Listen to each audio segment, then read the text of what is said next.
Maulang araw po ngayong Friday, October 3, 2025. Ayan, napasugod nga ako sa Na-Count Plaza dahil ang alam ko ay meron ditong kadiwa na nagaganap. Pero ang naabutan ko rito, sports fest pala. Kaya hinanap ko na lang yung isa pang location na paggaganapan ng kadiwa at dito na nga ako napadpad.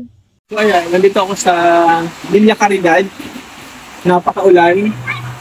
Ayan, napakaulan. Nandito ako ngayon nakikisilong sa Santo Niño Chapel dito sa Villa Caridad. So hinahanap ko yung yung nasa post na kadiwa 20 pesos na bigas. Yan, wala akong nakita, di ko alam kung saan nahanapin. Pero iikutin ko pa, subukan ko ikutin. Nakakapote lang ako. Grabe lakas ng ulan. Umabagyo na ba? Inabot na ako ng napakalakas na ulan dito sa Villa Caridad. Ayan, dalawa pala ang Villa Caridad at napunta ko sa phase 2 dito sa bandang dulo na. Ayan, at napakalakas nga ng ulan dyan at bumabaha na nga din. So ayan, nandito ako sa Villa Caridad at baha na pala rito.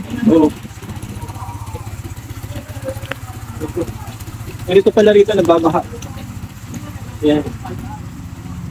Saglit lang na ulan yun. Pero grabe yung baha dito.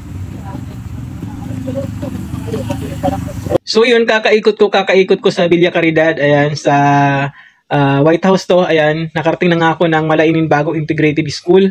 At eto, kala ko, nagbabakasakali ako na dito ginanap yung kadiwa. Hanggang may nakapagturo nga na sa kabila daw. So ayan, nandito na po tayo sa Villa Caridad.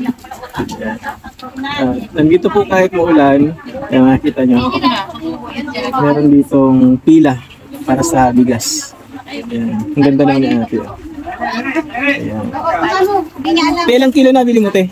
Ay, picture pa. Hindi ako makakita. Para mag-atcha po sa lahat. Madali na lang po bumalik. Magkano po yung nabili nyo, te? Ay, 20 lang po. Isang kilo. Nakatulong na po. Ayun. Hindi na kami selfie. Hindi kami nakapaglan sa mga kaya. Papangit pa naman namin dito. So, alas 9 na sila nagsimula kasi napakalakas ng ulan. Makakita po natin, lapitan natin. Ako sa'yo, isa. Pamili ng bigas. Mga viewer, may makakalimutan kami. Ay, vlog. Meron niyang ano. Anong vlog po ito, ma'am? Ay, vlog. Ay, vlog. Anong vlog po ito, ma'am? Villa Caridad. Villa Caridad. Malaking bago. Andito, iniwan sa akin. Anong block po itong malapit? 155. 155. Dito sa block 155 Villa Caridad. Ayan. Sir, hanggang anong oras po kayo rito? Para kung sakali may pupunta pa. Mga hanggang sa maubos. Pero mga 11 or 12, ganyan. Ganyan. 11 to 12. Ayan, hanggang sa maubos daw ito. Ayan. Baka kami pag-agyendahin mo, kami hindi natanggi. So ayan po, dito po ito sa Villa Caridad, sa Rancho Verde, Balay, kung Villa tawagin. Caridad. Villa Caridad lang. Sige. Villa Caridad lang. Malaking bago. Tagaw kami ng kape. Malaking bago. Tagaw kami ng kape. Sige po, sige po. So ayan, at nahanap ko rin. Sinuong ko yung napakalakas na ulan kanina. Ayan, dito ko pala matatagpuan. Malawak kasi itong Rancho Verde sa Balay. Nasa Villa Caridad sila. So yun. Sana po yung mga gusto pang makabili, pwede kayong pumunta rito. Ito sa Villa Caridad, dito sa Rancho Verde. Ayan, Balay kung tawagin. So yun, pauwi na nga ako ng mga time na yan. At eto, habang paalis na ako, may nagsisidatingan pa. Padami na ng padami yung tao. Pero napakarami pang bigas, kaya siguro makakahabol pa kayo. At kung gusto nyong makapunta dyan, kung nasa ang lugar kayo, para madaling mahanap yan, tandaan nyo yung orasan na yan. Yan, Rancho Verde yan, pasok kayo dyan. Balay kung tawagin, yan, pasok lang po kayo, dire-diretso lang kayo dyan. Pagdating ng ikalawang crossing, ayan, makikita nyo na yung school dyan. Stop kayo dyan, tapos lingon kayo rito sa kaliwa. Yan, makikita nyo yan, yung signboard na yan. Ano bang signboard na yan? At ito naman sa may drugstore. Ayan, no?